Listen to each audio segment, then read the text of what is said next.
فاتقوا الله الذي تساءلون به والأرحام إن الله كان عليكم رقيبا يا أيها الذين آمنوا اتقوا الله وقولوا قولا سديدا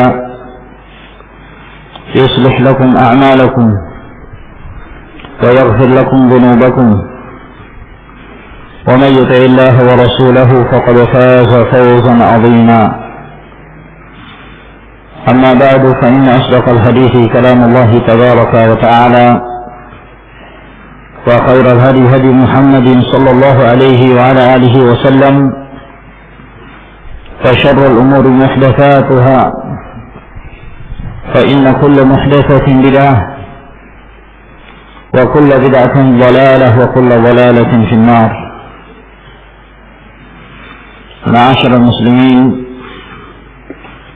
أعزنا الله وإياكم. Alhamdulillah, kita bersyukur kepada Allah Subhanahu wa taala yang masih mempertemukan kita pada malam hari ini dalam pengajian rutin yang membahas kitab Bulughul Maram min Adillatil Ahkam karya Al-Hafidh Ibn Hajar Al-Asqalani rahimahullahu ta'ala, salah seorang di antara imam besar dari mazhab Al-Imam Asy-Syafi'i rahimahullah. Dan kita masih melanjutkan pembahasan tentang tata cara pelaksanaan dan hukum-hukum seputar salat Jum'ah. Dan kita melanjutkan penyebutan tentang bid'ah seputar tata cara pelaksanaan salatul Jum'ah yang kita bacakan dari kitab Al-Ajwibatun Nafi'ah karya Al-Allamah Muhammad Nasiruddin Al-Albani rahimahullahu ta'ala. Dan kita lanjutkan pada malam hari ini, kita memasuki poin yang ke-49.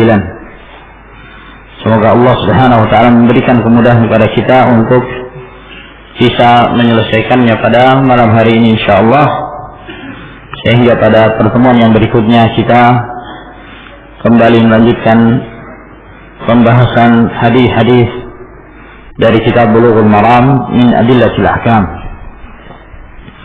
Berkata Syekh Al-Albani rahimahullah ta'ala, poin yang ke-49 di antara bid'ah pada hari Jumat, tarku tahiyatul masjid wal imamu yakhuthubu yaumal Jum'ah, meninggalkan salat tahiyatul masjid dalam keadaan imam sedang berkhutbah pada hari Jumat. Apabila seorang masuk ke dalam masjid dan imam sedang berkhutbah, maka khutbahnya imam tidaklah menghalangi seseorang untuk mengerjakan salat tahiyatul masjid. Sebab telah datang hadis-hadis yang khusus dari Nabi sallallahu alaihi wasallam yang memerintahkan seseorang masuk ke dalam masjid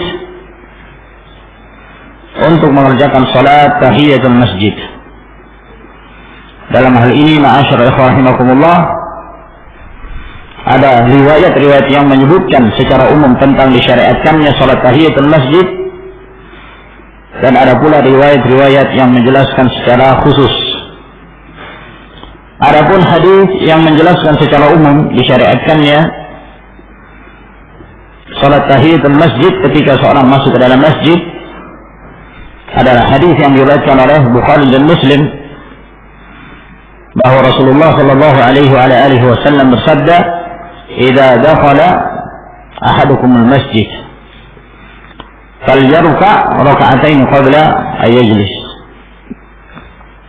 Apabila salah seorang kalian masuk ke dalam masjid, maka hendaknya dia mengerjakan salat 2 rakaat sebelum dia duduk. Dalam riwayat yang lain, fala yajlis hatta yarka' raka'atain.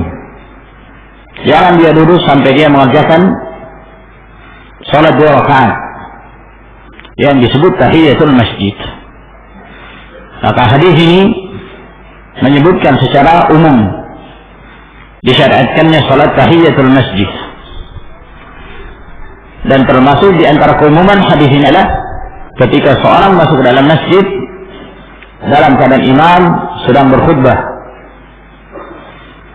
Demikian pula dikuatkan lagi dengan hadis-hadis yang menjelaskan secara khusus yang menyebutkan pada hari Jumat, seperti hadis yang diriwayatkan oleh Bukhari dan Muslim dari hadis Jabir radhiyallahu taala anhu bahwa Nabi sallallahu alaihi wa ala alihi wasallam bersabda, "Idza jaa ahadukum yaum al-jum'ah wal imam yakhutub falyarka' rak'ataini wal yatajawwaz fihima." Apabila salah seorang kalian datang ke masjid untuk mengerjakan salatul Jumat, tatkala dia masuk dalam keadaan imam sedang berkhutbah,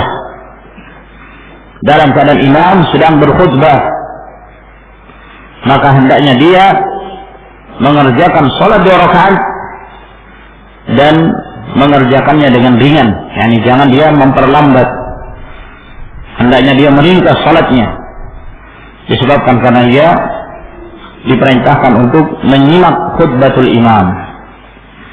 Maka hadis ini secara khusus menjelaskan tentang disyariatkannya salat tahiyatul masjid meskipun imam sedang berkhutbah.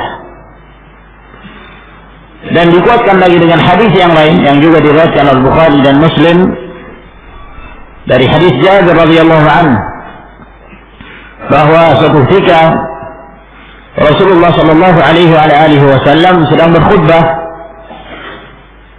lalu kemudian ada seorang masuk ke dalam masjid dan dia tidak mengerjakan salat tahiyatul masjid.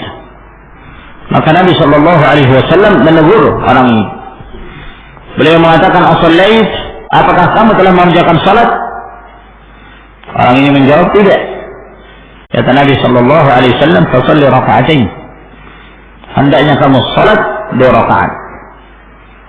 Dan ini dalam keadaan Nabi sallallahu alaihi wasallam sedang berkhutbah, yang menunjukkan bahwa meskipun imam sedang berkhutbah, disyariatkan bagi seorang yang masuk ke dalam masjid sebelum dia menyimak khutbatul imam, maka dia diperintahkan untuk mengerjakan salat tahiyatul masjid, dan hendaknya dia meringkas salatnya, tidak berlama-lama, tidak membaca bacaan yang panjang, disebabkan karena dia diperintahkan untuk mendengarkan khutbah imam. Oleh karena itu, meninggalkan tahiyatul masjid dalam keadaan imam sedang berkhutbah pada hari Jumat menyelisihi apa yang datang dari Nabi sallallahu alaihi wasallam. Kemudian poin yang ke-50, qat'u ba'd al-khutaba khutbatahum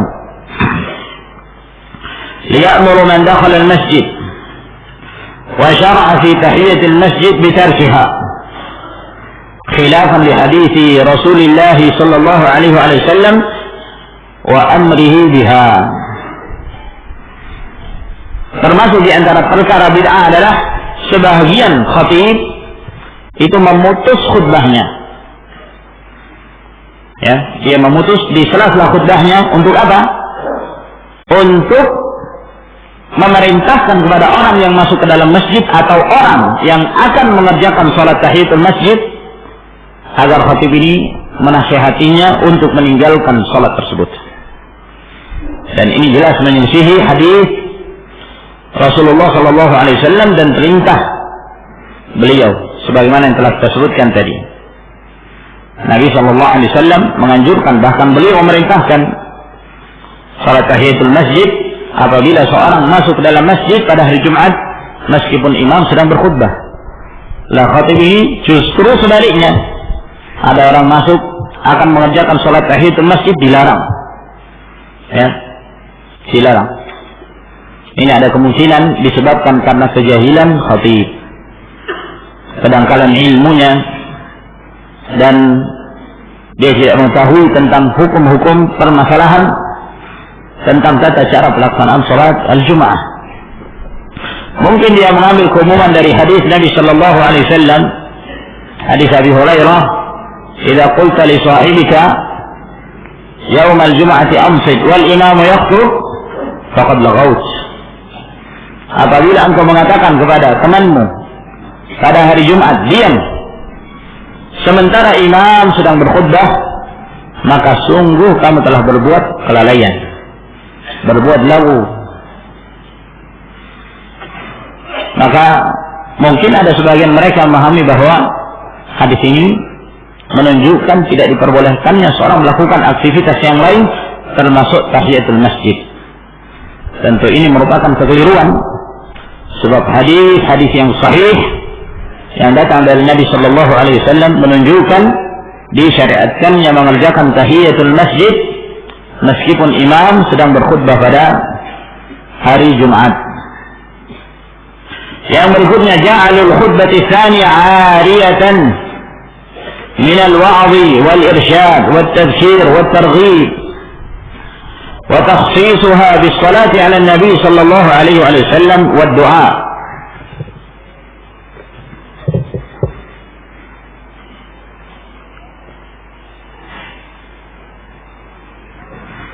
Kata beliau rahimahullah ta'ala, menjadikan khutbah yang kedua itu kosong dari nasihat, kosong dari bimbingan, dan memberi peringatan, dan memberikan anjuran untuk beramal saleh, dan mengkhususkan khutbah yang kedua untuk bersalawat kepada Nabi sallallahu alaihi wasallam dan berdoa. Ma'asyiral ikhwah rahimakumullah, telah kita bahas bahwa khutbah pada hari Jumat itu dikerjakan dua kali. Ada dua khutbah. Khutbah yang pertama, kemudian imam istirahat, duduk, kemudian berdiri lagi untuk menyampaikan khutbah yang kedua. Dan hukum khutbah yang pertama sama hukumnya dengan khutbah yang kedua. Tidak ada perbedaannya. Sebagaimana pada khutbah yang pertama dianjurkan seorang untuk memberi wasiat bertakwa kepada Allah Subhanahu wa taala, memberi nasihat, bimbingan, mengajak kaum muslimin untuk bertakwa kepada Allah, bertaubat dari perbuatan dosa-dosa dan yang semisalnya. Maka demikian pula khutbah yang kedua sama hukumnya, dianjurkan seorang untuk menyampaikan nasihat. Nah, yang berlaku, bahkan mungkin kita bisa mengatakan dalam mayoritas khutbah-khutbah dari para khatib, para penceramah pada hari Jumat, mereka menjadikan khutbah yang kedua ini tidak ada nasihat. Setelah dia membuka khutbahnya, kemudian dia langsung menyebutkan anjuran untuk bersalawat. Inna Allaha wa malaikatahu yusalluna 'alan nabiy ya ayyuhalladzina amanu sallu 'alaihi wa sallimu tasliman. Kemudian bersalawat kepada Nabi sallallahu alaihi wasallam, kemudian setelah itu doa. Hanya itu. Dan ini menjadi rutinitas sebagian para khatib pada setiap kali khutbah yang kedua, dan ini menyelisihi apa yang datang dari Nabi sallallahu alaihi wasallam. Khutbah yang pertama tetap dianjurkan nasihat, demikian pula khutbah yang kedua. Demikian pula khutbah yang kedua, seorang dianjurkan untuk tetap memberikan nasihat, memberi bimbingan, memberi arahan, mengajak kaum muslimin untuk bertakwa kepada Allah Subhanahu wa taala. Dan bahkan sebagian khatib, Allahu musta'an, ini juga merupakan peringatan, fadzakir fa inna dzikra tanfa'ul mu'minin. Berilah peringatan, sesungguhnya peringatan itu bermanfaat bagi kaum mukminin. Sebagian para khatib pada saat mereka menyampaikan khutbahnya kosong dari nasihat. Yang dibahas permasalahan politik. Apa yang dibaca di pagi hari dari koran hari itu, hari Jumat, itu yang dibahas pada khutbatul Jum'ah. Ketika dia membaca inti pembahasan, maka itu yang dibahas pada khutbatul Jum'ah. Allahul musta'an. Sehingga umat ini tidak diarahkan kepada kebaikan. Umat ini tidak disampaikan kepada mereka nasihat-nasihat yang seharusnya. Khutbatul Jum'ah merupakan kesempatan untuk menyampaikan nasihat yang baik, memberi peringatan untuk kembali kepada Al-Quranul Karim dan sunnah Rasul sallallahu alaihi wa ala alihi wasallam. Oleh karena itu, ma'asyarul muslimin rahimakumullah, khutbah yang pertama dan khutbah yang kedua, pada kedua khutbah tersebut seorang tetap dianjurkan untuk memberi nasihat dan bimbingan. Kemudian yang ke-52, takalluful khatib raf'a as-sauti fi salati 'ala an-nabi sallallahu alaihi wasallam fawqa al-mu'tad fi baqi al-khutbah. Khatib yang berlebih-lebihan dalam mengangkat suaranya ketika dia bersalawat kepada Nabi sallallahu alaihi wasallam di luar kebiasaan. Itu dia lakukan pada sisa khutbahnya, itu pada saat dia mengucapkan salawat kepada Nabi sallallahu alaihi wasallam, ditinggikan suaranya melebihi suaranya pada saat dia menyampaikan ceramah, pada saat dia menyampaikan nasihat.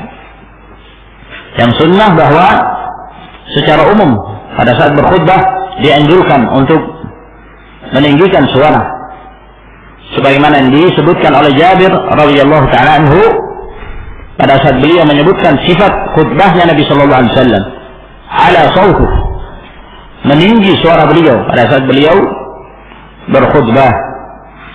Yang berikutnya, yang ke-53, al-mubalaghatu bi raf'i as-sauti bis salati 'ala an-nabi sallallahu alaihi wasallam 'inda qira'ati al-khatib inna Allaha wa malaikatahu yusalluna 'alan nabi.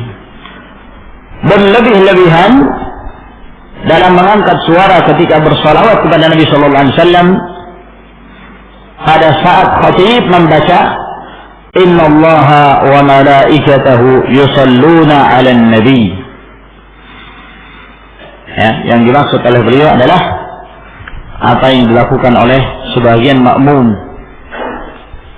Apa yang dilakukan oleh sebagian makmum ketika khatib membaca inna Allaha wa malaikatahu yusalluna 'alan nabi ya ayyuhalladzina amanu sallu 'alaihi wa sallimu taslima.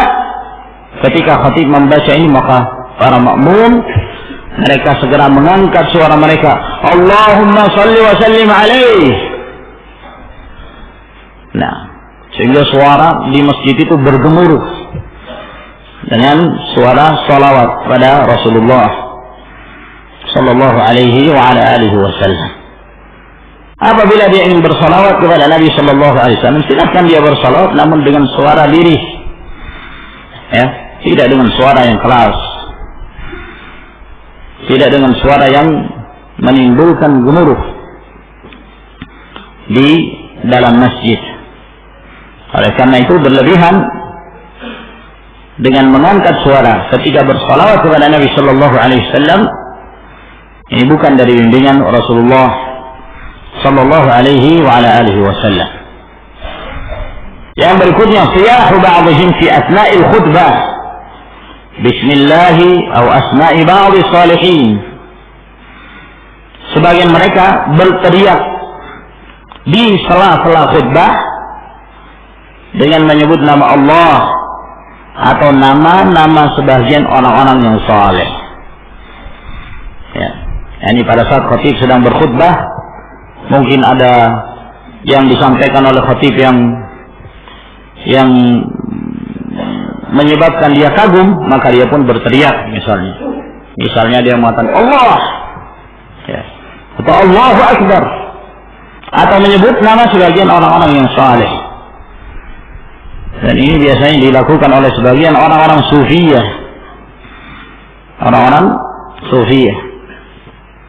dan ini menyelisihi apa yang diperintahkan oleh Nabi sallallahu alaihi wasallam untuk diam menyimak khutbah al-imam.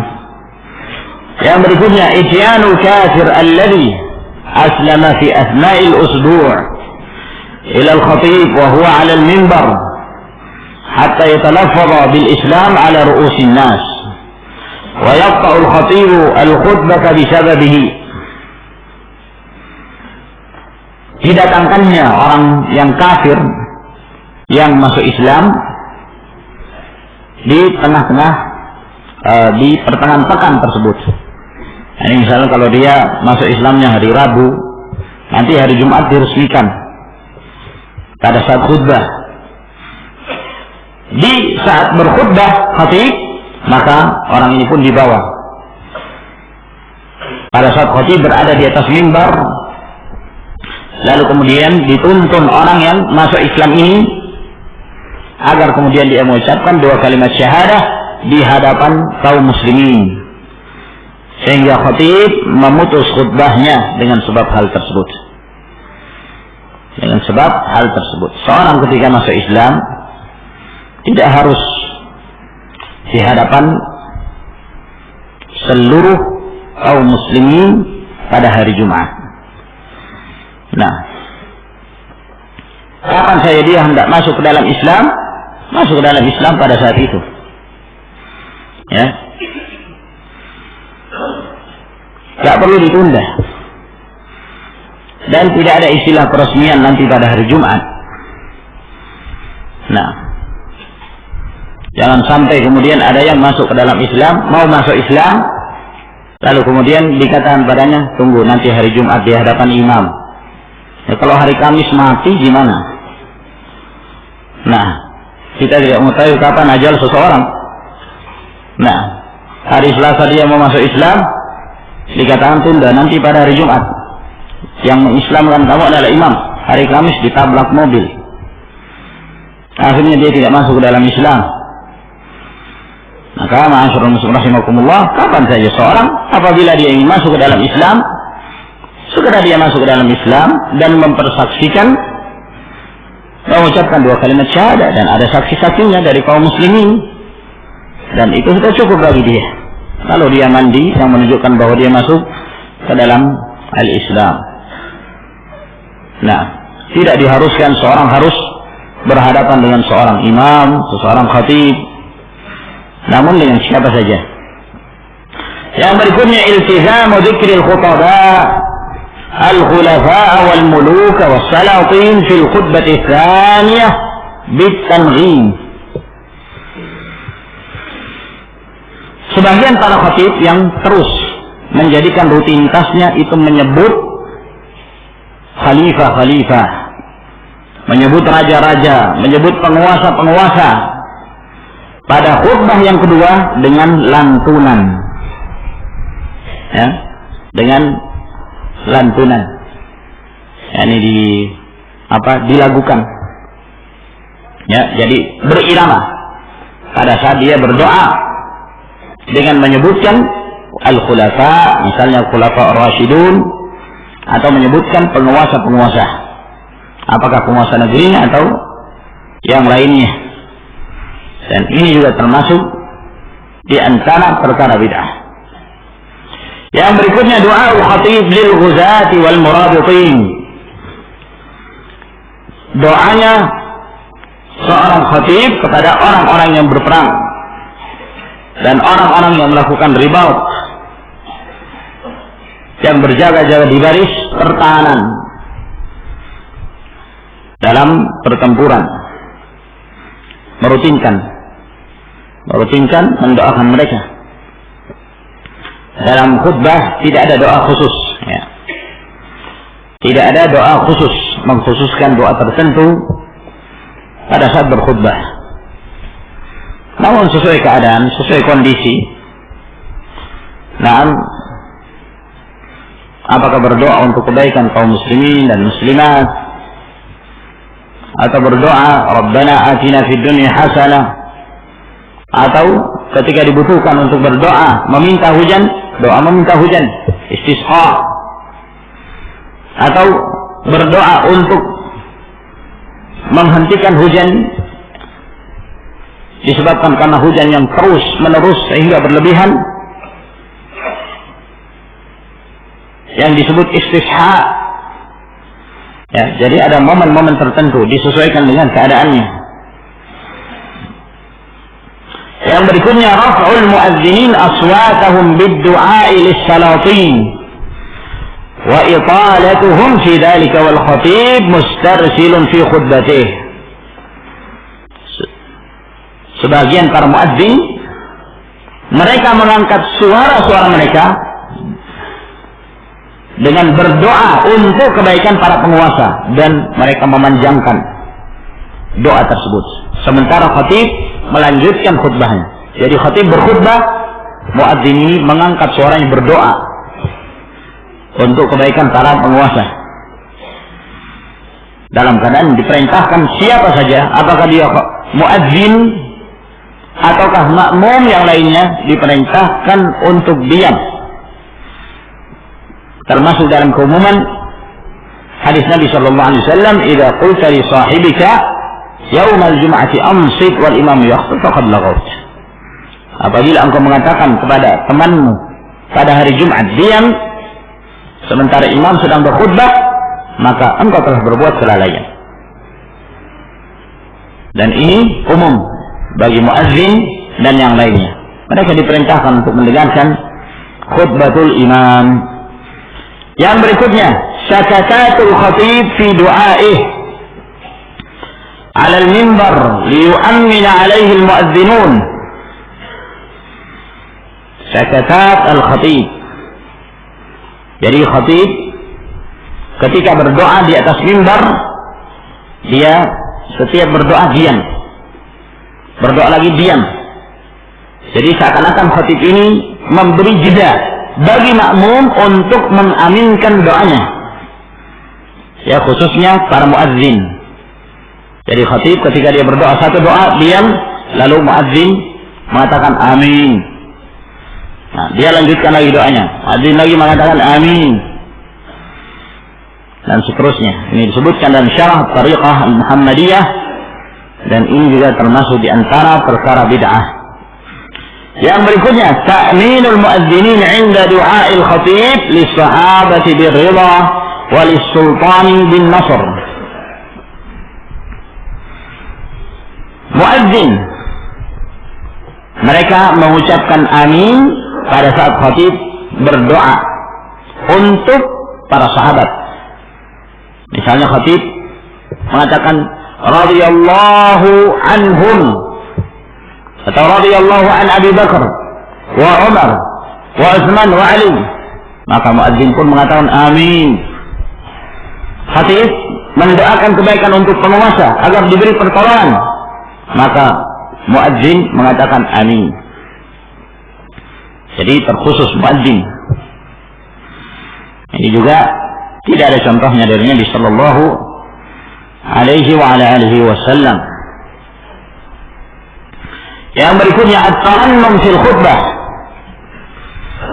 At-tarannum fil khutbah. Ya. Melakukan khutbahnya. Nah, melakukan khutbahnya. Atau ada momen-momen tertentu di mana seorang khatib melakukan khutbahnya. Ini juga bukan termasuk bimbingan Nabi sallallahu alaihi wasallam. Ada sebagian khatib itu membedakan ketika dia berceramah dan ketika dia membaca Quran. Pada saat dia membaca Quran, maka dia membaca Al-Quran Karim dengan bacaan yang dilakukan seperti seorang yang sedang membaca Al-Quran secara khusus. Beda seorang antara menukil ayat dengan membaca Al-Quran, qiraatul Quran. Apabila seorang membaca Al-Quran Karim, dianjurkan seorang ya melakukannya. Nah, man lam yataghanna bil Quran falaysa minna. Barang siapa yang tidak melakukan bacaan Al-Quran, salah satu penafsirannya, maka dia bukan dari sana. Warattilil Qur'ana tartila. Sehingga seorang ketika membaca Al-Quran, khusus membaca Al-Quran, maka dia dianjurkan untuk melakukan. Tapi ketika menukil ayat pada saat khutbah, itu tidak ada aturannya, tidak dianjurkan. Nabi SAW tidak pernah mengajarkan demikian. Telah dinukil dari Rasulullah SAW, beliau selalu membaca ayat dalam khutbah beliau, dalam ceramah beliau. Ya ayyuhalladzina amanu taqullaha haqqa tuqatih wa la tamutunna illa wa antum muslimun, dan seterusnya. Dan tidak dinukil oleh para sahabat bahwa Nabi SAW ketika membaca ayat-ayat tersebut, beliau membacanya dengan lantunan, ya. Tidak disebutkan demikian. Dan ini dilakukan oleh sebagian khutbah, khusus ketika membaca ayat-ayat tertentu. Dia membaca seperti seorang membaca sedang tilawatul Quran. Nah, membaca ta'awudz, a'udzubillahi minasyaitonir rajim, ya. Kadang-kadang ada yang sampai membaca basmalah meskipun bukan di awal ayat, lalu kemudian dia membaca ayat tersebut dengan lantunan. Ini bukan dari tuntunan Rasulullah Sallallahu Alaihi Wasallam. Jadi bedakan pada saat seorang membaca, idza qara'tumul Quran fasta'id, idza qara'tul Quran fasta'id billah. Ketika engkau membaca Al-Quran, maka ucapkan a'udzubillah as-sami'il 'alim minasyaitonir rajim min hamzihi wa nafthihi wa nafthihi. Nah, ini dianjurkan. Namun beda pada saat seorang ketika berceramah menukil ayat. Menukil ayat tidak dianjurkan baca ta'awudz, ya, membaca a'udzubillahi minasyaitonir rajim, dan tidak dianjurkan dibaca dengan lantunan. Sebagian mereka ada yang melantunkan dengan irama pada saat berzikir atau pada saat berdoa. Pada saat berdoa, apakah pada khutbah Jumat atau doa-doa yang lain, seperti pada saat kunut, apakah itu kunut nazilah ataukah kunut dalam salatul witr, lalu mereka membacanya dengan lantunan seperti membaca Al-Quran, ya. Bahkan di antara mereka ada yang suaranya keras, ya, dilantunkan dengan suara yang keras. Memang tujuannya untuk membuat orang menangis. Ini ma'asyiral muslimin termasuk di antara perkara yang menyelisihi asy-syara'. Nabi Shallallahu Alaihi Wasallam tidak pernah mengajarkan pada umatnya tata cara berdoa yang demikian. Oleh karena itu para ulama mereka mengingkari perbuatan ini. Disebutkan oleh Al-Kamal Ibn Humam, ya, Ibn Humam menyebutkan dalam Al-Kamal, kata beliau, ma ta'arafa an-nas fi hadhihi al-azman min at-tamṭit wal mubalaghati fi as-siyah wal ishtighal bi tahrir an-nagham إظهارا للصناعة النغمية لا إقامة للعبودية فإنه لا يقتضي الإجابة بل هو من مقتضيات الرب وهذا معلوم. Kata beliau, apa yang menjadi kebiasaan sebagian manusia pada zaman-zaman ini, beliau hidup di abad yang ke-9, abad ke-9 Hijriyah. Sekarang kita sudah berada di abad yang ke-15 Hijriyah. Jadi sudah sekian abad yang lalu. Beliau menukilkan apa yang menjadi kebiasaan sebagian manusia pada zaman itu. Kata beliau, apa yang menjadi kebiasaan manusia pada zaman ini, di mana mereka melantunkan doa dan berlebih-lebihan dalam berteriak ketika berdoa dan menyibukkan diri untuk memperhatikan naghamat, lantunannya. Ya, izharan li sana'ati an-naghamiyah, untuk menampakkan, ya, lantunan tersebut, bukan untuk menegakkan ibadah. Maka ini tidak akan menyebabkan terkabulnya doa. Bahkan ini termasuk di antara perkara yang menyebabkan tertolaknya doa. Yang menyebabkan tertolaknya doa. Lalu kata beliau, wa hadza ma'lum, dan ini adalah perkara yang dimaklum. In kana qasduhu i'jaban nas bihi, fa ka'annahu qala i'jabu min husni sawti wa tahriri. I'jabu min husni sawti wa tahriri. Jadi kata beliau, kalau memang ini tujuannya adalah untuk membuat orang kagum kepadanya, membuat orang takjub kepada suaranya, seakan-akan dia mengatakan, coba dengarkan suara saya yang indah ini, ya. Bukankah kalian kagum terhadap suara saya ini? Wala ara anna tahriran nagam fi du'a yaf'aluhu al-qurra fi hadha az-zaman yasdur mimman yafhamu ma'na ad-du'a was-su'al wa ma dhaka illa nau'u la'ib. Dan saya tidaklah melihat bahwa melantunkan ketika berdoa seperti yang dilakukan oleh sebagian qurra pada zaman ini, itu berasal dari pemahaman untuk memahami doa tersebut dan ketika dia meminta. Dan tidaklah apa yang mereka lakukan melainkan ini merupakan jenis permainan dalam berdoa. Tidak serius ketika berdoa kepada Allah Subhanahu wa taala. Nah, sampai-sampai sebagian mereka ketika membaca seperti mereka membaca Al-Quran Karim. Dilantunkan, panjang pendeknya, tajwidnya diperhatikan semua. Nah, ini termasuk di antara perkara mungkar. Al-Allamah Bakar Abu Zaid rahimahullahu ta'ala, beliau juga menyebutkan itu dalam kitab beliau Tashihud Du'a pada halaman yang ke-82 ketika beliau menjelaskan tentang masalah tarannum wa talhin fi du'a wa zikr, ya, melantunkan doa, melantunkan zikir dengan irama, ya. Kata beliau, waqad sarat ba'd hadhihi al-muhdatsat ila ba'd qufat al-athar, dan telah berjalan atau telah diamalkan sebagian perkara-perkara bid'ah ini, itu dilakukan oleh sebagian yang mereka diketahui adalah orang-orang yang semangat untuk mengikuti sunnah, mengikuti asar, yakni menisbahkan diri kepada ahli sunnah, tapi terjatuh ke dalam perkara bid'ah ini, ya. Jadi seakan-akan beliau menyinggung tentang apa yang selama ini terjadi setiap tahun khususnya di Al-Masjidul Haram, ya.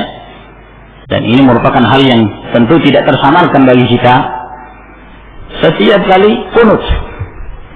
Nah, sebagian imam subhanallah sengaja diangkat suara yang setinggi-tingginya, nah, disertai dengan tangisan, disertai dengan irama, agar kemudian orang itu mendengarkannya termenung dan akhirnya menangis, terbawa hatinya.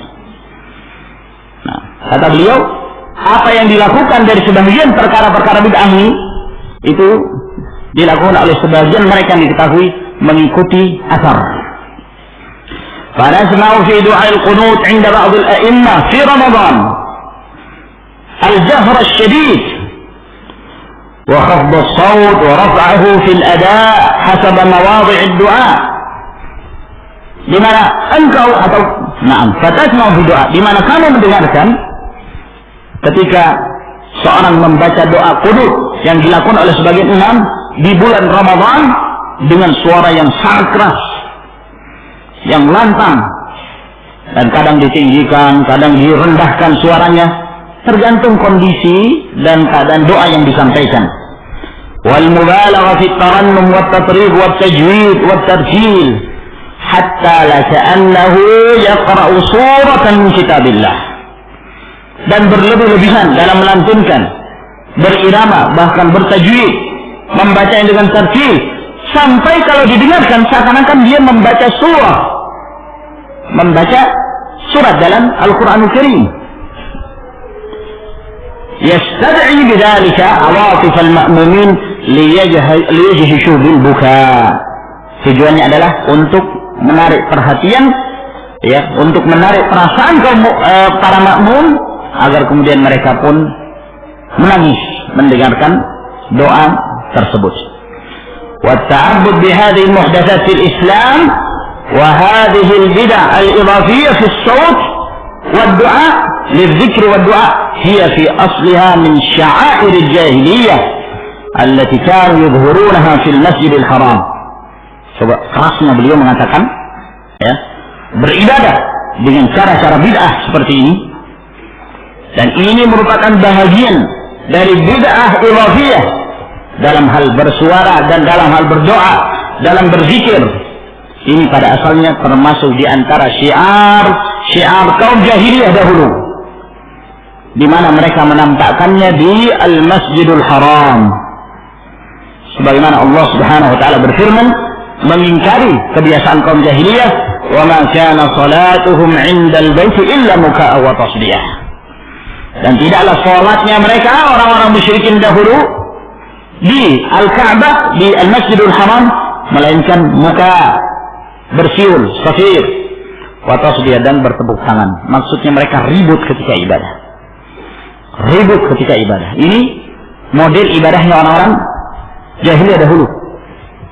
Ibadah mereka bersiul dan bertepuk tangan sambil mengucapkan talbiyah syirik yang mereka sebutkan. Ini kebiasaan kaum jahiliyah, ribut kalau beribadah. Nah, sementara dalam Islam Rasulullah Shallallahu Alaihi Wasallam menganjurkan seorang untuk ketika berdoa dengan diri. Nah, kecuali ada tempat-tempat tertentu di mana seorang dianjurkan untuk berdoa dengan menjaharkan suara misalnya. Nah, dan tidak dianjurkan seorang ketika berdoa dan berzikir dengan lantunan berirama, ya, seperti yang beliau sebutkan. Maka ini termasuk di antara perkara bid'ah. Yang berikutnya, raf'ul khatib yadayhi fid du'a. Khatib mengangkat kedua tangannya dalam berdoa. Sebab yang sunnah, dan itu yang diriwayatkan dalam Sahih Imam Muslim rahimahullah, yang sunnah ketika berdoa bagi khatib adalah dengan mengangkat jari telunjuknya, bukan dengan mengangkat kedua tangan. Dan para ulama menyebutkan bahwa orang yang pertama kali berkhutbah ketika berdoa mengangkat kedua tangannya adalah Marwan. Nah, oleh karena itu Umar bin Ru'aibah mengatakan ketika dia melihat Bishr bin Marwan di atas mimbar, dia berdoa sambil mengangkat kedua tangannya. Kata Umar radhiyallahu anhu, qabbahallahu hataini al-yadain. Semoga Allah Subhanahu wa taala menjelekkan kedua tangan ini. Laqad ra'aitu Rasulullah sallallahu alaihi wasallam ma yazidu ala an yaqula bi yadihi hakadha. Dan sungguh aku telah melihat Rasulullah sallallahu alaihi wasallam, beliau tidak menambah dari perbuatan beliau dari seperti ini. Lalu beliau mencontohkan di mana beliau mengisyaratkan jari telunjuknya pada saat berdoa. Oleh karena itu tidak disyariatkan bagi seorang khatib berdoa dengan mengangkat kedua tangan kecuali pada dua kondisi, istisqa dan istisha. Istisqa, minta hujan. Dan Nabi Shallallahu Alaihi Wasallam mengangkat kedua tangannya, dan disebutkan dalam riwayat yang lain sampai terlihat ketiak beliau Shallallahu Alaihi Wasallam. Atau istisha, meminta untuk diberhentikan hujan. Dan ini disebutkan dalam satu riwayat hadis Anas bin Malik radhiyallahu anhu yang diriwayatkan oleh Bukhari dan Muslim. Yang berikutnya, raful qaumi aydiyahum ta'minan ala du'aih. Para makmum mengangkat tangan-tangan mereka mengaminkan doanya imam. Mengaminkan doanya imam. Ini juga termasuk di antara perkara yang menyelisihi. Ya, tidak disebutkan mengangkat tangan bagi makmum kecuali dalam kondisi yang kita sebutkan tadi, dua keadaan, istisqa dan apa? Istisqa. Istisqa dan istisqa. Itu disebutkan bahwa makmum mereka juga mengangkat tangan-tangan mereka mengikuti Rasulullah sallallahu alaihi wa ala alihi wasallam. Dan asal hukum dalam perkara ibadah adalah tauqifiyah. Kita tidak mengamalkan sesuatu kecuali yang ada dalilnya, ada nafsnya. Dalam urusan ibadah jangan melakukan satu amalan kecuali apabila ada sumbernya, ada hujjahnya, ada dalilnya dari Nabi sallallahu alaihi wa ala alihi wasallam. Yang berikutnya, iltizamu khatmil khutbah biqaulih ta'ala, menjadikan rutinitas setiap kali menutup khutbahnya dengan membaca innallaha ya'muru bil 'adli wal ihsan wa ita'i dzil qurba wa yanha 'anil fahsya'i wal munkari wal baghi ya'idukum la'allakum tadhakkarun. Atau biqaulih, atau dengan mengatakan udhkurullaha yadhkurkum wala dzikrullahi akbar wallahu ya'lamu ma tasna'un aqimus shalah. Nah, rutin terus baca. Nah, setiap kali mengakhiri khutbah menjadikan ini sebagai bacaan akhirnya. Kalau tidak ada bacaan tertentu pada akhir khutbah, seperti yang kita sebutkan, khutbah pertama sama hukumnya seperti khutbah yang kedua. Yang berikutnya, italatul khutbah wa qisarus shalah, memanjangkan khutbah, memendekkan salat. Yang disyariatkan adalah memendekkan khutbah dan memanjangkan salat. Hadis riwayat Imam Muslim, hadis Ammar bin Yasir, Nabi sallallahu alaihi wasallam, inna tula salatir rajul wa qisara khutbatihi ma'innatun ala fiqhi, sesungguhnya panjangnya salat seorang dan pendeknya khutbah ini menunjukkan fikihnya seseorang, kedalaman ilmu yang dimiliki oleh seseorang. Ya, yang dimaksud panjangnya salat di sini seperti yang diriwayatkan dari Nabi sallallahu alaihi wasallam, terkadang beliau membaca sabbih isma rabbikal a'la dan hal ataka haditsul ghasyiyah, terkadang beliau membaca suratul Jumu'ah di rakaat yang pertama dan al-munafiqun pada rakaat yang kedua. Yang berikutnya, at-tamassuh bi katifil khatib wa dhahrihi 'inda nuzulihi minal mimbar, menyapu pundak khatib dan punggungnya ketika khatib ini turun dari mimbar, ngambil barokahnya. Kalau khatib sudah turun, maka punggungnya disapu-sapu supaya dapat berkah, atau pundaknya mengharapkan dapat berkah. Nah, ini termasuk di antara amalan bid'ah. Yang berikutnya, al-mimbarul kabir alladhi yudkhilunahu fi baitin idza faragha al-khatib min al-khutbah, mimbar yang besar yang mereka masukkan ke dalam rumah apabila khatib telah selesai dari khutbah. Yang berikutnya, adul jamaah fi ba'd al-masajid as-saghira yawm al-jum'ah liyanzur hal balagha adaduhum 40, menghitung jumlah jamaah di sebagian masjid yang kecil pada hari Jumat untuk melihat apakah jumlah yang hadir itu sudah mencukupi 40. Kalau sudah 40 baru sholat. Nah, oleh karena itu ma'asyiral muslimin rahimakumullah, pada asalnya seorang mengerjakan sholatul Jumat itu di masjid jami', masjid yang menjadi pusat masjid yang besar. Nah, tidak dianjurkan ya surau-surau atau yang biasa disebut musolla-musolla yang kecil jadikan sebagai tempat untuk salatul Jumat. Nah, tidak dianjurkan. Oleh karena itu terkadang ada sebagian musolla tidak digunakan untuk salatul Jumat, hanya digunakan untuk salat 5 waktu misalnya. Dan pada saat seorang mengerjakan salatul Jumat, maka mereka mengerjakannya di masjid yang besar. Iqamatul Jumat fil masajid shaghira, ini juga beliau sebutkan, ya. Menegakkan salatul Jumat di masjid-masjid kecil. Nah, Ini termasuk di antara perkara yang menyelisihi asy-syara'. Yang berikutnya dukhulul imam fi shalah qabla istiwa'is sufuf. Imam langsung mengerjakan salat sebelum dia meluruskan shaf. Disyariatkan dan bahkan diperintahkan bagi imam untuk memperhatikan makmumnya terlebih dahulu. Sawwu sufufakum fa inna tasyiyatas sufuf min iqamatis shalah min tamamis shalah. Istawu wa'tadilu dan seterusnya dari apa yang datang dari Nabi sallallahu alaihi wasallam. Ini tugas dari imam untuk meluruskan shaf terlebih dahulu sebelum memulai salat.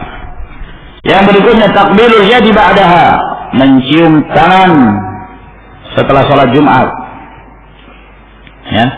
Bahkan bersalaman, berjabat tangan pun tidak ada sumbernya setiap kali salat.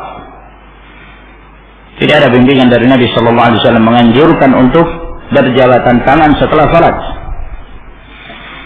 Berjabatan tangan itu pada saat bertemu atau ketika hendak berpisah. Nah, kalau seorang baru bertemu ketika selesai sholat, bukan karena selesai sholatnya, tapi karena pertemuannya. Nah, adapun kebiasaan sebagian kaum muslimin setiap kali selesai sholat berjabatan tangan, bahkan sebagian itu sudah berbaris, ada baris berbaris setelah sholat jamaah, ya, sambil mengucapkan salawat Allahumma salli ala Muhammad dan diakhiri dengan teriakan salat yang lebih besar. Ini tidak ada sumbernya dari Nabi sallallahu alaihi wasallam dan tidak pula dikerjakan oleh para sahabat, para tabi'in dan para imam. Qauluhum ba'da al-jum'ah yataqabbalu Allahu minna wa minkum. Ucapan mereka setelah salat Jumat, yataqabbalu Allahu minna wa minkum. Ada riwayat namun hadis ini hadis palsu. Yang berikutnya salatul zuhri ba'dal jum'ah, salat zuhur setelah salat Jumat. Kalau seorang sudah selesai mengerjakan salat Jumat, maka gugur salatul zuhur. Yang berikutnya qiyamu ba'dhin nisa 'ala babil masjid yawm al-jum'ah tahmilu tiflan laha la yazalu yazhaf wa la yamshi qad aqadat baina ibhamai rijlaihi bi khair. Jadi ada kebiasaan sebagian para wanita itu kalau pada hari Jumat mereka berdiri di pintu masjid sambil membawa anaknya. Rupanya anaknya ini anak yang masih kecil, ya, pada usia yang mestinya dia sudah berjalan, tapi anak ini belum bisa berjalan.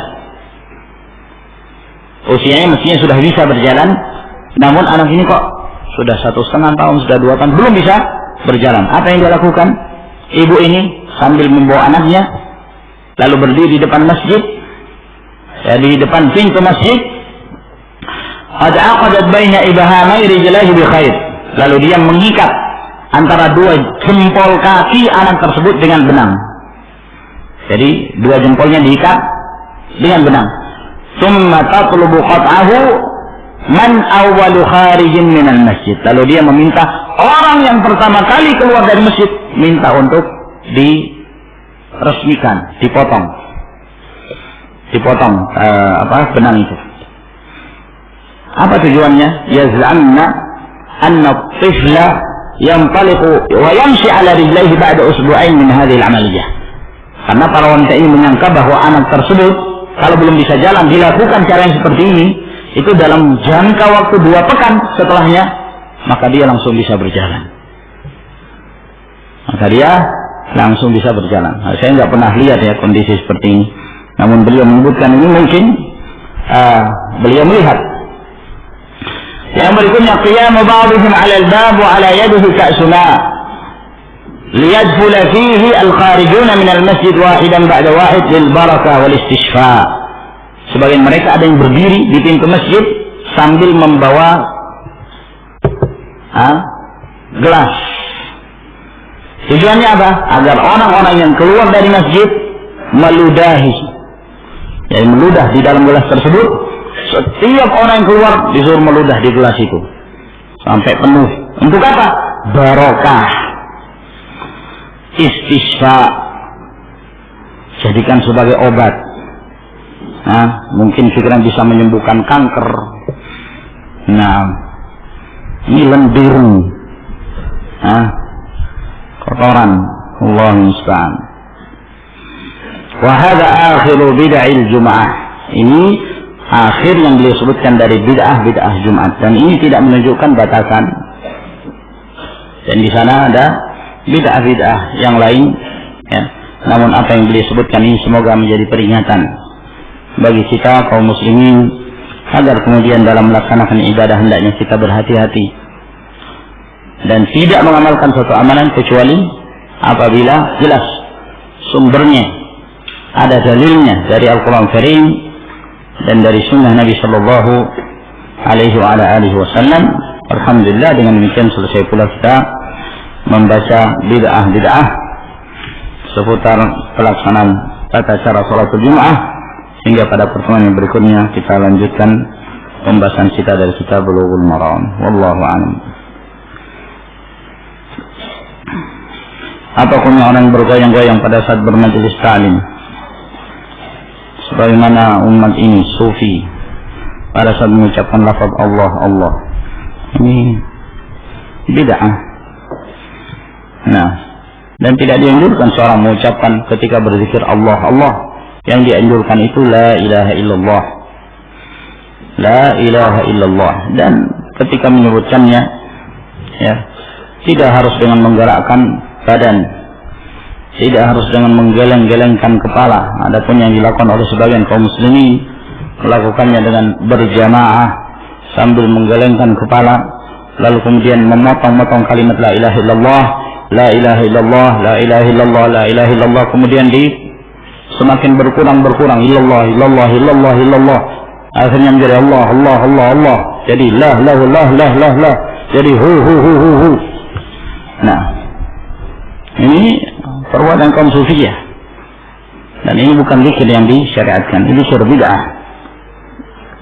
Apabila seorang khatib membaca doa di akhir khutbahnya, apakah boleh bagi makmum mengamininya dengan mengeraskan suara?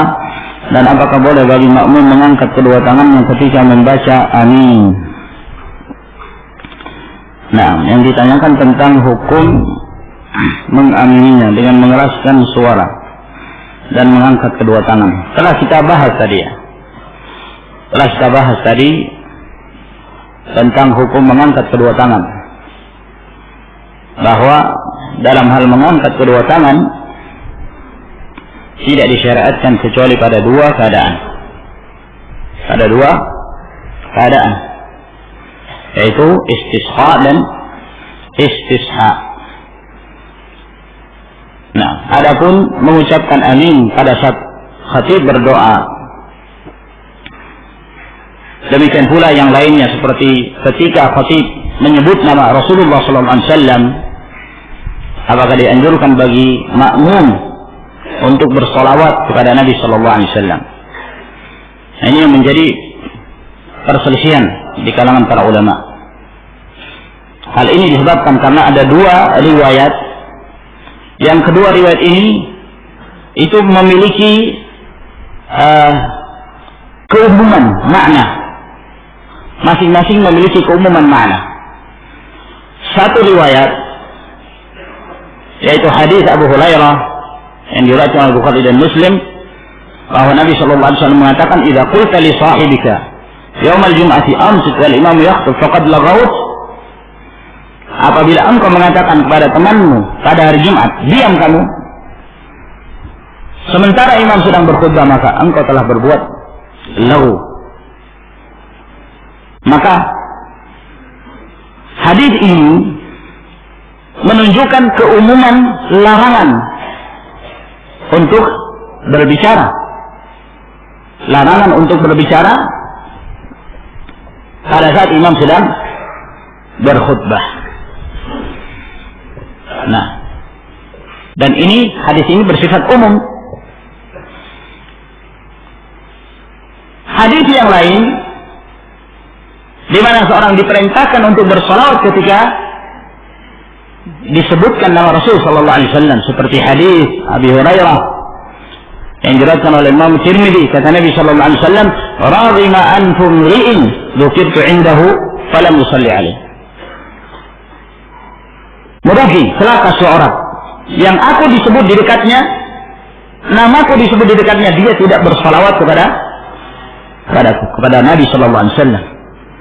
Maka di sini menunjukkan apa? Keumuman bersalawat kepada Nabi sallallahu alaihi wasallam setiap nama beliau disebut. Nah, keumuman ini yang kelihatan bertentangan. Ya. Hadis yang pertama mengatakan diam, ya, tidak boleh mengucapkan apapun, sampai mengucapkan amsik saja tidak diperbolehkan. Padahal seorang ketika mengatakan pada temannya yang sedang ngobrol, amsik, diam kamu, ini kan bentuk amar ma'ruf nahi munkar. Oh, dilarang juga oleh Nabi sallallahu alaihi wasallam. Tapi riwayat yang kedua mengatakan ketika disebut nama Rasul, kamu diperintahkan untuk bersolawat kepada Nabi sallallahu alaihi wasallam. Nah, inilah yang menjadi perselisihan di kalangan para ulama. Sebagian para ulama melihat keumuman diam itu lebih kuat.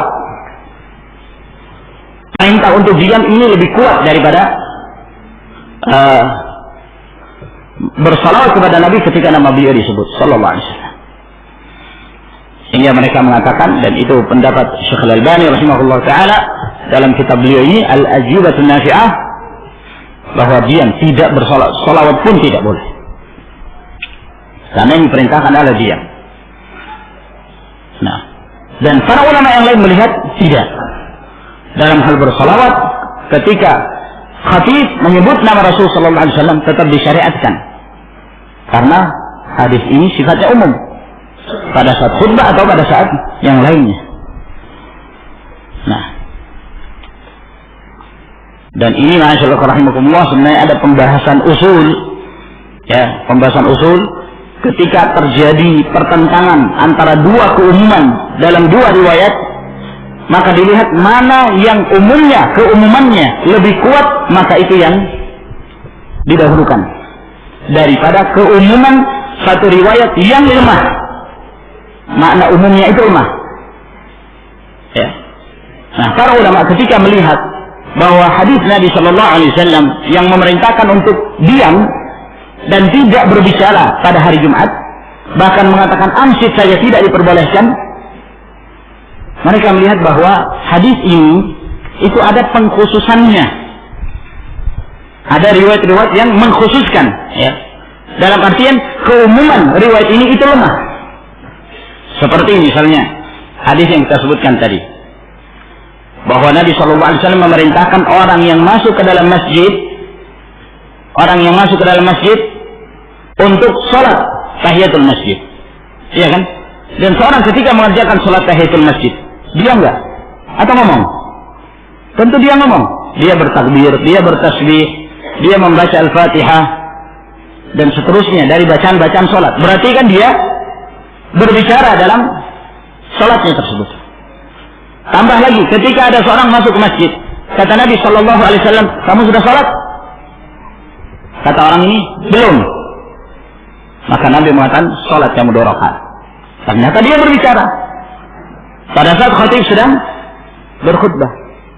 Hadis Anas bin Malik, ketika ada seorang badu datang pada hari Jumat dan Nabi Shallallahu Alaihi Wasallam sedang berkhutbah, maka orang Badu ini pun berteriak dan mengatakan, wahai Rasulullah, telah binasa itu, telah binasa sawah ladang perkebunan, hewan-hewan kehausan, berdoalah kepada Allah semoga Allah menurunkan pada kami hujan. Dia berbicara sementara Nabi Shallallahu Alaihi Wasallam sedang berkhutbah. Berarti menunjukkan bahwa keumuman yang terdapat dalam hadis itu dilemahkan dengan adanya pengkhususan. Sementara hadis Nabi Shallallahu Alaihi Wasallam yang bersifat umum, setiap kali disebut nama Nabi Shallallahu Alaihi Wasallam kita dianjurkan untuk bersalawat kepada Rasul alaihi salatu wassalam. Ini umum, ya, dan makna umumnya ini kuat, sehingga dari sini keumuman makna dari salawat itu lebih didahulukan daripada keumuman makna perintahkan untuk diam disebabkan karena sudah ada pengkhususannya. Ya. Yang disebut oleh para ulama usuliyun al-'am al-mahfuz muqaddamun ala al-'am al-makhsus atau al-'am alladhi ja'a bihi mukhassis. Ya. Sehingga Allah taala alam, kesimpulannya bahwa hal-hal yang hubungannya dengan khatib menyebut nama Rasulullah, kita mengucapkan salawat. Ketika khatib berdoa, kita mengamini, maka ini diperbolehkan. Wallahu a'lam. Bahkan Al-Baji dari Al-Malijiyah menyebutkan kesepakatan para ulama tentang bolehnya mengucapkan amin bagi khatib ketika khatib berdoa. Namun yang menjadi perselisihan di antara mereka ketika mengucapkan amin, apakah dikeraskan suara atau dilirihkan? Apakah disebutkan dalam bentuk jahar atau dengan sir? Nah, ini yang menjadi letak perselisihan para ulama. Namun yang zahir wallahu taala alam, ketika seorang bersalat kepada Nabi dan ketika mengaminkan, cukup dengan suara yang lirih, cukup dengan suara yang dikecilkan, tidak dengan suara yang keras, tidak dengan suara yang keras. Nah, adapun yang hubungannya dengan selain khatib, ya, seperti misalnya ada yang ngobrol, maka tidak boleh kita mengatakan kepadanya amsit. Ya. Kenapa? Karena ketika kita mengatakan kepadanya amsit, berarti kita terlalaikan dari mendengarkan khutbah imam. Ya. Meskipun ucapan amsit itu bentuk amar ma'ruf nahi munkar. Sehingga dalam hal ucapan-ucapan yang hubungannya dengan selain khatib, ini tidak dianjurkan dan diperintahkan untuk diam. Termasuk ada orang salam, kita tidak menjawab salamnya. Ada orang yang bersin, kita tidak mentashmit, tidak mengatakan yarhamukallah ketika dia bersin. Namun yang hubungannya dengan imam, maka diperbolehkan. Bahkan berbicara pun dengan khatib diperbolehkan, seperti yang kita sebutkan tadi. Seorang A'rabi, seorang yang masuk ke dalam masjid dalam keadaan dia belum mengerjakan salat tahiyatul masjid.